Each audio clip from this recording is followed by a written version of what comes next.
Your parents are sitting across from you at the kitchen table. They look smaller than they used to, and you just realized something that makes your stomach drop.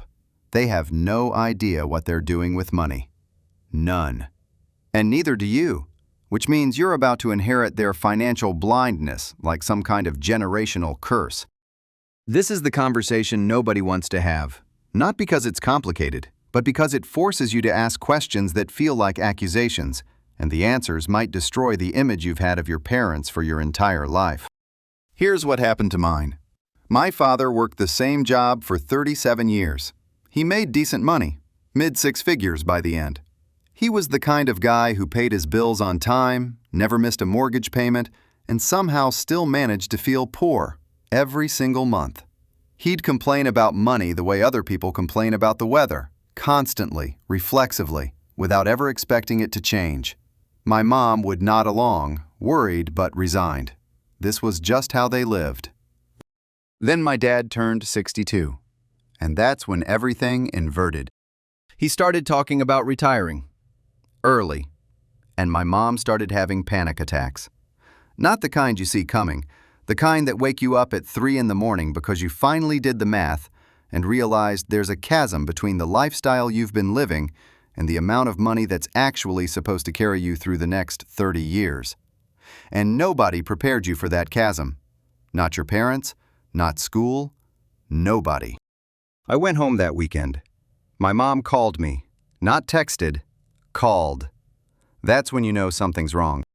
We sat down, all three of us, and I asked the question that should have been asked years ago. How much do you actually have saved? And I mean everything, every account, every penny. The silence was the most honest thing in the room. My dad pulled out a folder, dusty, hadn't been touched in months. Inside were statements from accounts he'd forgotten existed. Money scattered across 4 different institutions. Some of it in CDs from 2009, earning less than inflation. Some of it in mutual funds nobody could explain. Some of it just sitting in a regular savings account earning 0.01% while inflation ate it alive. Piece by piece by piece. But here's the part that terrified me. They had no written plan. Not one. They'd never actually calculated how much money they needed. They'd never worked backward from a number. They'd just been working and hoping and assuming that somehow it would be enough. And for most people reading this, your situation is exactly the same. The difference between being broke and being secure isn't about how much you make. It's about knowing 3 numbers. Just 3, and almost nobody knows them. The first number is your annual spending. Not your income, not what you think you spend, what you actually spend. My parents had no idea. They knew they were careful with money, but when I started pulling credit card statements from the last 3 years, the number was shocking. $68,000 a year. Some years higher. They'd been flying blind the entire time, which meant they had no baseline, no target, no way to know if they were actually in trouble. Here's what most people do instead. They look at their savings account. If it has a big number, they feel safe. If it's low, they panic. But that's not how you measure financial health. A man with $1 million and $70,000 in annual spending is in a completely different position than a man with $1 million and $30,000 in annual spending.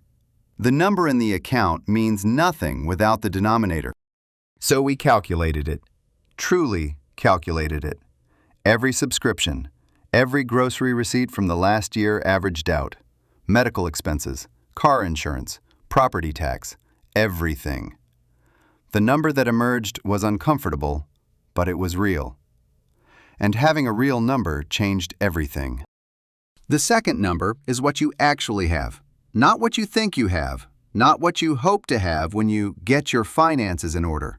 What you have right now. And it has to be broken down into categories. Liquid cash, the money you can access in under a week. Invested money, retirement accounts, stocks, bonds, real estate equity. And liabilities, the money you owe. When we did this for my parents, the picture became clearer. They had roughly $850,000 in retirement accounts, another $200,000 in home equity, and about $40,000 in liquid savings. The debts were minimal. The house was nearly paid off, no car loans, credit cards paid in full each month. On paper, they should have felt safe. But they didn't. And that's because they'd never actually connected the dots. The third number is how long that money will last. And this is where the real conversation happens, because this is where you stop lying to yourself. There's a rule in financial planning called the 4% rule. It comes from a study done in the 1990s that looked at how much money you could safely withdraw from your retirement savings each year without running out of money over a 30-year retirement. The answer? Approximately 4% of your total invested assets, every single year, adjusted for inflation. My parents had roughly $850,000 in invested retirement accounts. 4% of that is $34,000 per year. They spend $68,000 per year. You see the problem now, right there. That's the gap. That's the chasm. Without Social Security, they were 18 months away from running out of money.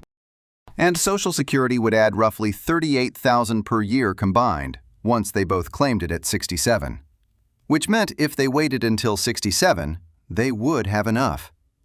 But if my dad retired at 62, his stated plan, they would be drawing down principal aggressively, burning through capital, and the math would break. This is where most people panic, and where most people hide. Because admitting this number means you have to make a choice, a real choice, with consequences. My dad wanted to retire. Badly. He was tired. 37 years of getting up at 5 in the morning. He was done. But done and broke by 72 aren't compatible. So we had to ask the harder question. What's actually driving the desire to retire? And that's when the conversation shifted from numbers to emotions, which is when the real work started. He didn't want to stop working because he hated the work itself. He actually liked his job, the people, the structure, the sense of purpose. What he wanted was freedom. Freedom from the alarm clock, freedom from the commute, freedom from the feeling of obligation. He wanted to own his time. So we didn't solve it by making him work longer. We solved it by making him work differently. Here's what we did. We created a 3-year transition plan. Year 1, he would negotiate to go part-time at his current job. His company had already been making noises about retaining experienced people, and they agreed immediately. Cut his hours in half, kept the benefits, dropped his income to $110,000 annually instead of $180,000. That was painful, but what it meant was that the lifestyle could start absorbing the reduction gradually. You don't shock a system, you acclimate it. Year 2, with the part-time income combined with starting to live on a smaller budget, which we'd created together with actual numbers, they could begin slowly shifting from spending $68,000 per year to something closer to $52,000 per year. Not by restriction or deprivation, but by intentionality. They started planning vacations differently, stopped the expensive habits that had never actually brought them joy, just consumed money by momentum, downgraded cable, looked at their insurance policies and found they were overpaying by nearly $3,000 annually just by shopping around. These weren't sacrifices, they were optimizations. Year 3, his company offered voluntary severance. He took it, a lump sum. And by that point, his spending was aligned with his reality. He had made the psychological transition already. The number didn't feel like deprivation anymore. It felt like clarity. And here's what actually saved them. They created a spending plan that, combined with their home equity line of credit as an emergency cushion and Social Security starting at 65, would carry them through to their natural end. Not comfortably, in the luxury sense, but securely, without panic, without wondering if they'd made a mistake. But here's the part nobody talks about, the part that actually destroys people financially.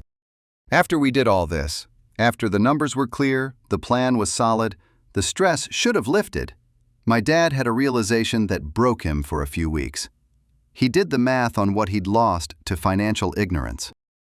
Between the accounts earning below inflation rates, The fees he'd never noticed on his mutual funds, 0.8% annually, which compounds into hundreds of thousands over 3 decades, and the money he'd spent frivolously because he had no baseline understanding of where it was going, he'd left roughly $180,000 on the table, maybe more. Money that could have been his. Money that would have made the retirement decision simple instead of agonizing. $180,000. Not from bad luck. Not from a market crash. Not from any external circumstance. From not knowing 3 numbers. And the truly uncomfortable part? The system is designed this way.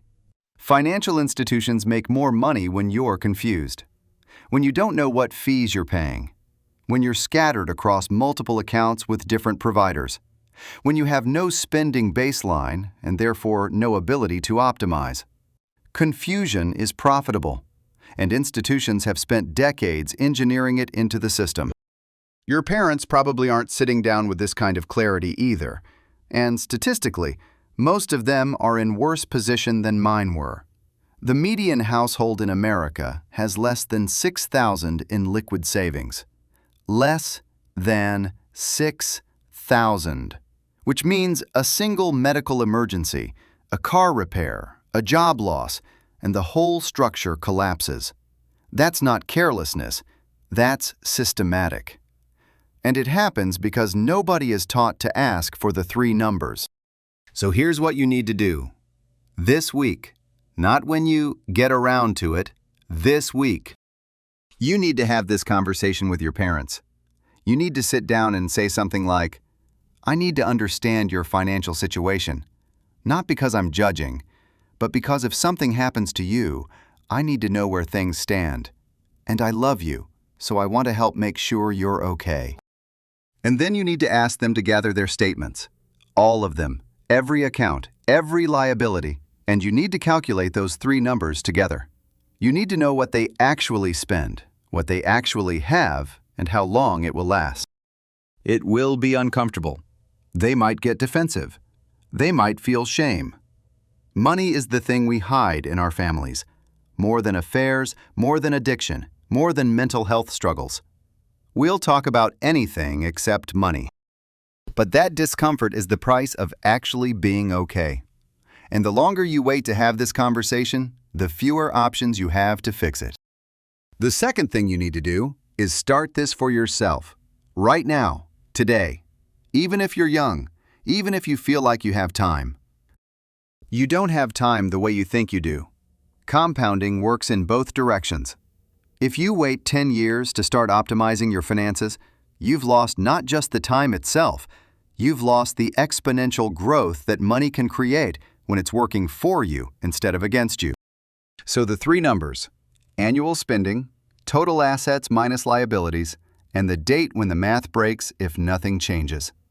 Calculate them, write them down, put them somewhere you'll see them, and then make one decision based on those numbers.